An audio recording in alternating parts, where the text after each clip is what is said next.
Rồi, hello anh em, lại là Tú đây.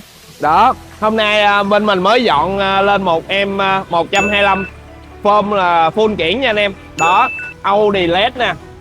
Rồi bi cầu, Sengan rồi, đầy đủ cho anh em mình chơi ha. Dàn chân của nó là vẫn là đi mâm CNC ha. Một cái mẫu cực kỳ quen thuộc của bên mình ha. Mâm CNC, dĩa Rambo heo Fendo. Đó, màu đỏ.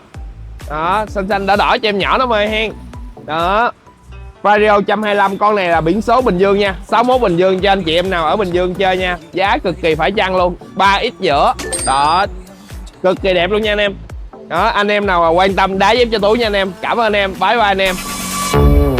Lướt tanh lướt tanh lướt tanh lướt tanh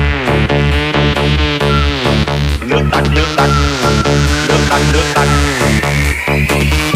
chỉ có bé bé cùng gì tất cả căng chút tất cả lướt tanh